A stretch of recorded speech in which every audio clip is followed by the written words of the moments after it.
11 IB pa kayo?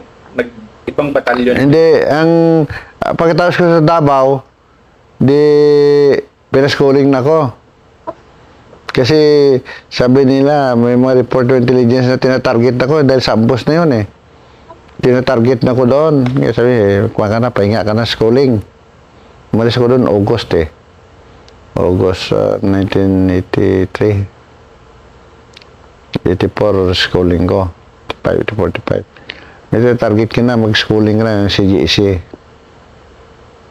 Pag CGEC ko, pagbalik ko, di assign muna ako CGE as instructor. Tapos nagkagulo naman dito sa nagkuha naman sa Negros na dumating panahon na hindi na ako pauwi ng mga kuwan ko, nanay, tatay sa bayan namin. Sabi niya, huwag ka nang umuwi dito. Kung uwi ka, hanggang Bacolod ka lang, hindi na sa bayan namin, mga 50 kilometers from Bacolod. Pati yung kapatid ko yung kapatid ko sa Amerika, noon, sabi, hindi kami uwi sa Negros kung hindi kasama. Nung muna uli, ayaw na magpasama kasi nabalitaan niya na delikado daw kung kasama ko doon. Kaya noong 1986, si General Canizo ang CGPA. Nag-volunteer ako. Sabi ko, sir, hindi ko talaga matanggap na kung saan ako nakarating panghabol ng mga kalaban natin. Sa sariling bayan ako pinapatago ng mga kamag-anak ko na hindi ko kuhaan sa kanila, hindi ko matanggap na mangyari sa akin yun. Ako magtago sa kanila. Yun. Pinagbigyan naman ako. Hindi ba, Harris? Hindi ba tapos ka na? Sabi ko, sir, tapos na ako. Pero wala naman ako ibang kuman mapasukan. Hindi pa naman ako pwede sa brigade. Ayan, hindi na sinisignate ako na battalion commander.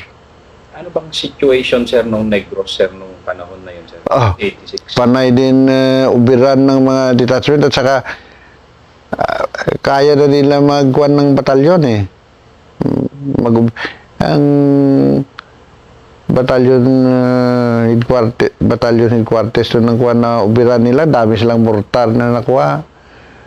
Ang kuhan, headquarters ng artillery, may mga 155, pinangsunog nila 155 doon. Ganun kalakas yung Negros noon. 1986, ako pumasok doon. Walang araw na walang mangyari doon. Either nag-ambush sila, inubiran detachment. Yung 1986, umalis ako 89 eh. So, anong naging pagpasok nyo doon, sir? Kasi yun yung sabi ng mga tao, nahalala pa kayo hanggang ngayon eh. Paano yung naging approach nyo, sir, na as battalion commander naman, sir? Yung nung panahon na yun, medyo may konting knowledge na ako sa mga NPA, ng mga pagbasa-basa ng mga nila. Alam ko na ang organisasyon nila. Primero, mukhang, kung wala ka talagang wala kang alam, primero, parang parang papasok mo, wala kang hindi mo alam paano sila hanapin eh. Ganun, siya mabuti lang sa akin, nung primero, gano'n din, wala lang ko alam, sige, lang ko, meeting, nung bandang huli na primero may inambo sila na konti lang naman doon na doon na kami nag-operate. Pag-operate din sa bundok, siyempre mga bata hindi ko mapigil kung may kaswalte. Doon na medyo natakot na rin sila. Marami na nagbigay ng impormasyon, marami na rin nagbigay ng report sa amin. Volunteer na, mga tinuturo na nila yun, dumami. Yung mga encounter namin, dumami ang mga nakuha namin. Hanggang medyo na clear namin. May mga organisasyon na sila ngayon. Ang mahilig doon mag-aral ng organisasyon nila si General Cardones. Tapos yung mga halos lahat ng mga documents na ginagamit niya galing sa akin. Pati nun sa ISAP, mga documents na pati sa mga NPA, Ginagamit nila. Galing nakuha ko sa Davao yun eh. Yung sinabi ko sa'yo na, yung inambos ako sa Davao. Pag ambos sa Davao, di-operate kami. Pag ambos doon sa Davao sa Libay-Libay na dosing patay, lahat wounded. Isang opisyal. Nag-operate kami, operate kami agad. Binigyan ako ni General Castro ng isang Marine Batalyon. Tapos, ginamit ko yun ng batalyon ko. Operate kami sa sa complex na yun na pinag-abusan. Na ginawa ko, itong logging road dyan eh. Malaking logging yan sa parting dyan sa Tagum. Pero bundok ng Tagum yan, ganon yan. Ang ginawa ko, ang Marines dito dumaan. Pag ganon, sundan nilang karsada. Ako dito ko dumaan. Tapos galing taas, pababa ako. Kaya, yun si Lieutenant Aranya, talagang matyaga sa operasyon yun. Mga third din ng operasyon niya, may, ang lang ba, observe lang, wala ng anong tawag sa atin yan? OP operation. So, OP operation, may nakita siya maraming naglalakad, mga 5 tao, wala namang baril. Pero naginala na siya. Binantayan niya talaga, sabi ng mga bata, wala na daw silang kainan. Sinundan talaga nila binantayan. Kasi wala namang baril, hindi nila makan. Tinignan lang nila kung saan nagtigil ba. Tapos binantayan na nila yon. Hanggang umaga, bantay sila ng bantay. Nung umaga daw, naglabasan na sa mga kuha nila, may mga baril na. Yan na, ginapang na nila. Ubus nila pito. Ilang babae yun, hindi ko pa nga. 7, tapos lahat na baril. Ayun, karami-daming ilang sako yun ang dokumento. Kasi pa nga, leader pala yun. Tapos, inilibing lang namin yun, isang hukay lang. After the next day, bilis ng Marami na naghanap. Mga madre, mga hinanap, mga kamag-anak daw nila, na Marcelo doon, bakit di nakabalik. Pero Marcelo pa noon eh. Hindi namin talaga tinuro yung noon. Kasi may dapat 7 tao yun eh. Doon ng mga papilis na nakuha namin kadami. Dami. Yun. Marami pakinabang ang isap doon sa amin. Kasi talaga pala yung plenum.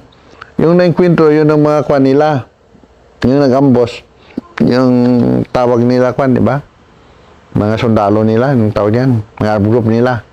Itong mga leader nila, yung na-enkwentro ni Lieutenant Aranya. Yun, karamihan carbine ang baril nila doon, isa lang Armalite. Sir, ang libay-libay is Mako? Oo.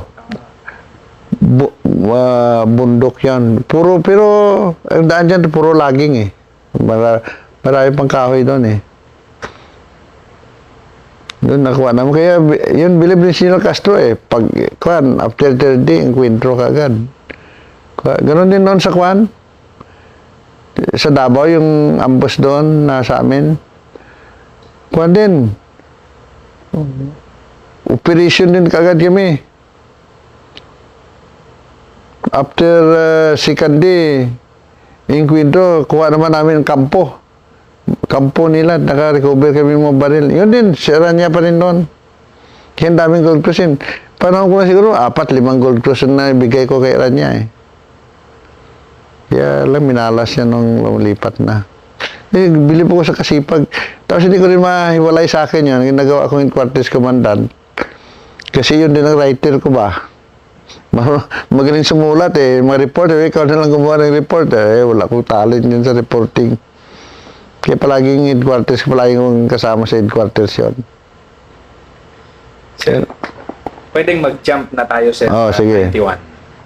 Yung activation na, sir. You being the regimental commander, ano yung sitwasyon, sir? Northern Luzon, sir, mabigat na nun, sir? O ito na ba yun, sir? Kasi Ako na, yung doon, Northern Luzon na. Yung na doon, marami na tayong casualty doon. Panahon na yung mga class 91. Kasi yung mga transmission nila doon na, Kalinga na eh. Kalinga, sir. Dami na nating casualty noon. Ano yung inabutan yung sitwasyon, sir, nung bagong ano yung Ranger, sir, bagong activate na naman?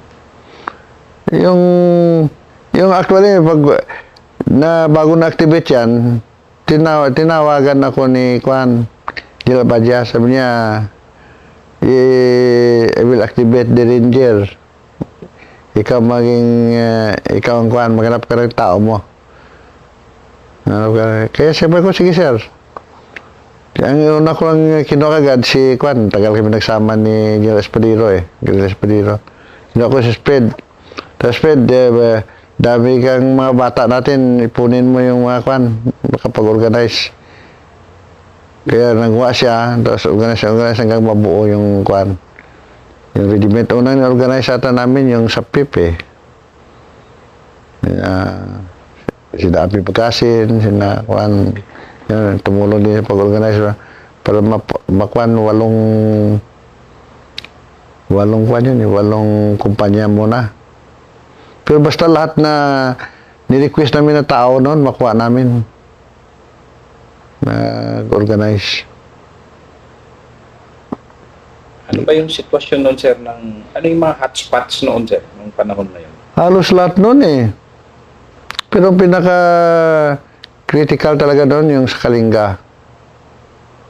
Yung mga test mission noon, daming casualty natin doon.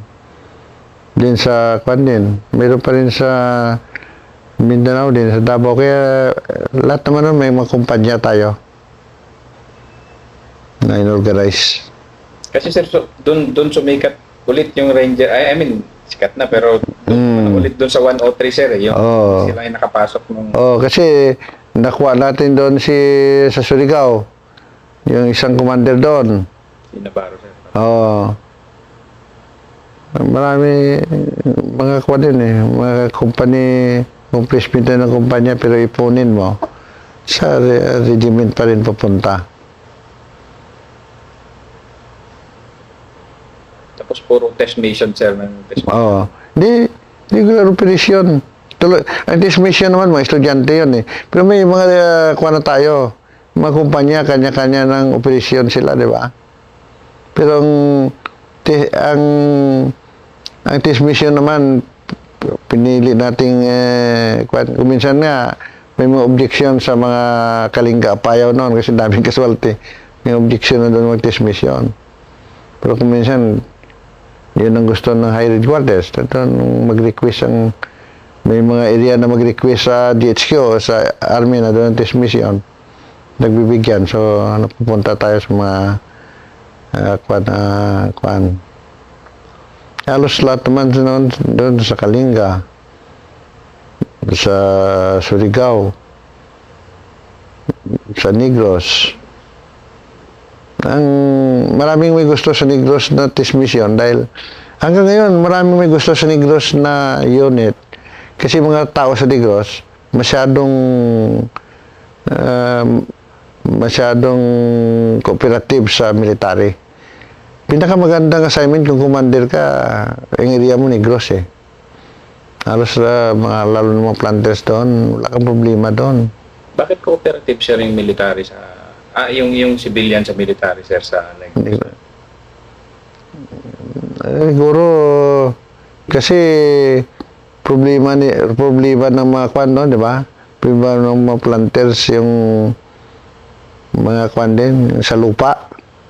So kailangan kaibiganin nila yung mga military para ang kwan nila kahit sinong tanungin mo na mga kwan, kahit hindi mga kwan gustong-gusto talaga basta masign sa Negros mag-military ka. Wala kang problema doon Kwan. Pati mga pulis. Basta sa Negros cooperative talaga yung mga tao doon. Sa support, wala problema. Sir, kung mag-jump na tayo, sir, from 7th Div, sir, nag-3rd Div pa kayo, sir? Ano naman, sir, yung naging approach nyo na, sir, ng 3rd Div commander? Sa 3rd Div, yung gano'n pa rin, small unit pa rin ng kwan. Small unit pa rin ng gaya na gamit ko pa ng ang skill ng Ranger, kaya palagi kong nagkukuha ng ranger talaga, nagre-request ng ranger eh. Sa kwan kasi sa mga operations, yun palagi ang kwan. Yung nga, nung nandun pa ako sa regiment, marami na nagreklamo sa akin ng mga ranger doon eh. Sabi nila, Sir, tuwing may mga operasyon, lalo na mga upon, tuwing may delikado na operasyon, kami palagi. Sabi ko, ganun talaga kasi ranger kayo eh. Di ba? Mga ranger, ganun kasi, halimbawa, ma-upcon sila sa division. Ayaw na gamitin ng division ng tao nila kung delikado pupuntahan eh. Ranger ang kuha nila, pero kung medyo madali-dali, tropa na nila. Pero kung mga delikado na, lalo ng kuhan, minsan malayo, hindi nila mapuntahan, ranger gamitin nila, di ba? Yung mga ranger nagreklamo. Pero ang sagot ko lang naman, ranger kayo, kasi kayo hinahanap nila. Na marating yung hindi pa marating ng ordinaryo. Saka, nagpapalakas din ng loob ang pagiging ranger eh, di ba? Mahiya ka rin, sabihin, ranger ka, matakot ka. Ayan, malaking bagay yung pride na, na-develop na pride sa ranger eh. Tama na ibang ranger kasi yan eh. May ibang mga sundalo din magkwento, basta ranger, believe din. Kung ikaw naman ranger, mukhang mahiya ka na magpakita ka na ayaw mo sa mga mahirap na trabaho dahil ni-expect ng ibang sundalo na kaya mo eh. Isa yan sa mga nagde-develop ng ng tapak ng Sir, ito na sir yung last part sir ng ating interview sir, and pwede bang i-address nyo to sir sa isang yearling sa PMA na ano sir yung leadership secrets nyo, ano yung naging attitude nyo sa serbisyo, ano yung naging attitude nyo sa pagre-ranger. Ang purpose nito sir is para ma-inspire itong mga bata sir sa actual PMA tsaka OCS sir. Actually,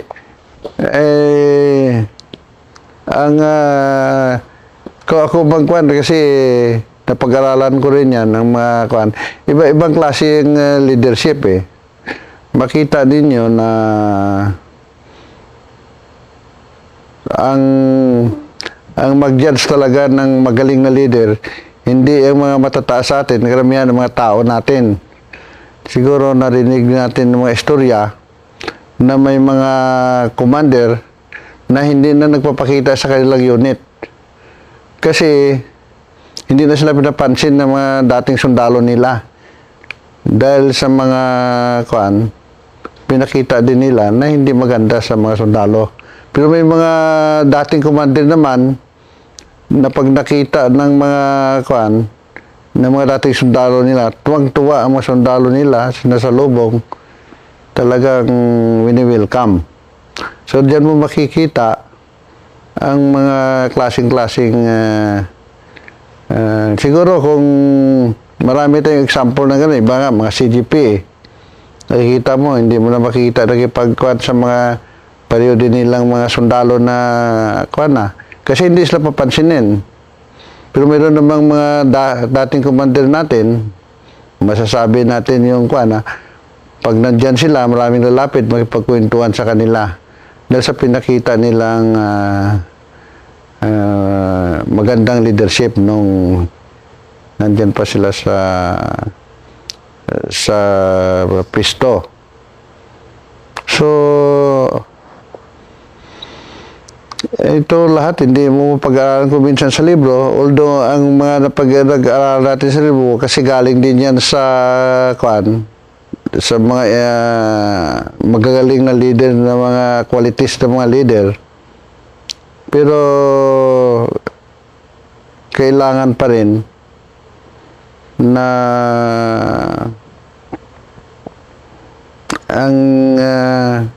kung nandoon tayo sa field ko minsan, mayroong mga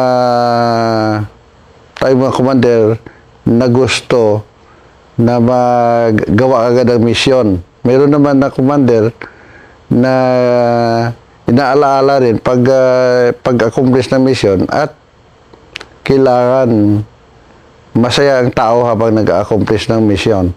Siguro yun ang isang leader na kailangan natin. Sa mga training natin nadadaanan, kung minsan pwede nating paminsan-minsan gamitin din ang kuha natin, ang pwersa. In fact, may mga kwento ako rito na kung paano din bibigyan ng disiplina ang mga hindi makuha sa salita ng mga sundalo. Mayroon din naman na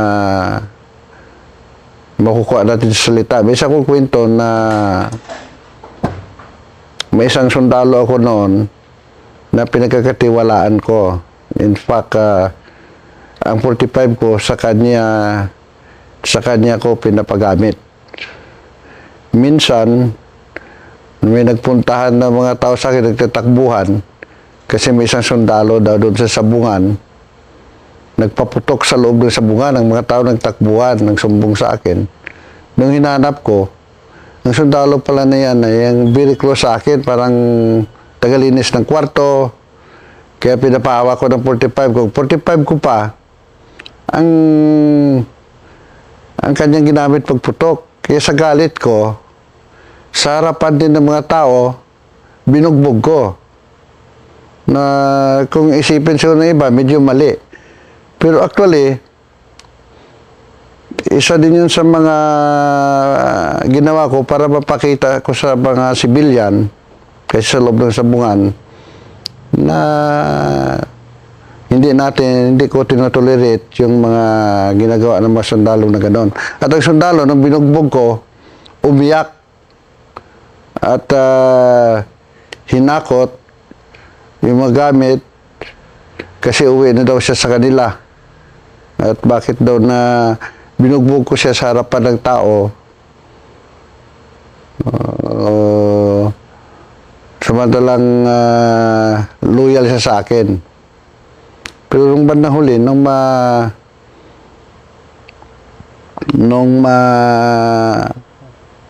mawala ng lasing ng sundalo na yon, isa yun sa naging very close sa akin na sundalo. Masyadong tapat. Saka naging magaling at hindi na niya inulit na magagawa yon sa mga kwan. Uli na magpaputok siya sa maraming tao. Although kahit sa taas, pero sa takot ng mga tao, nagtakbuhan. Pero dahil sa pagbugbog ko sa kanya, pero bihira ko ginagawa yun ng mangbugbog ng sundalo. Kasi marami rin akong na-experience na mas sa salita lang makukuha natin ang mapaayos natin ang ginagawa nating mga kasamahan. May isa pa rin ako siguro masasabi na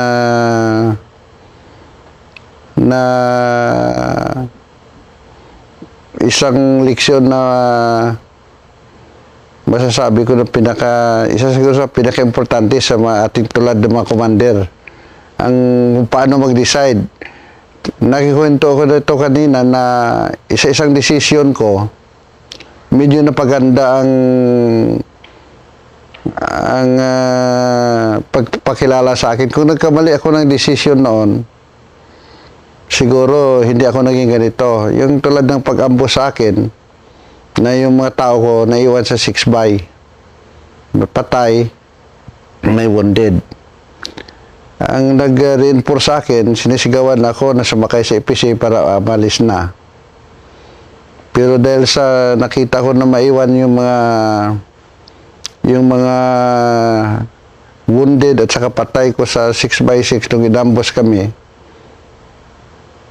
nag-decide ako na balikan sila at in-evacuate yung mga wounded at binalik kong mga patay sa kampo. Kaya isa yun sa mga decision ko na napaganda sa akin. Dahil kung hindi ko iniwan ko yung mga casualty ko, siguro ibang pagkakilala sa akin ngayon. So, ang masasabi ko lang siguro, pag dumating yung panahon na kailangan natin mag-decide, isipin lang natin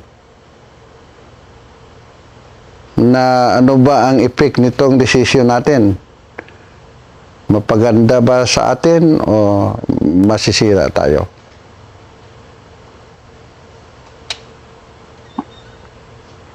Sir, last, sir. Kasi sir, maalala ko talaga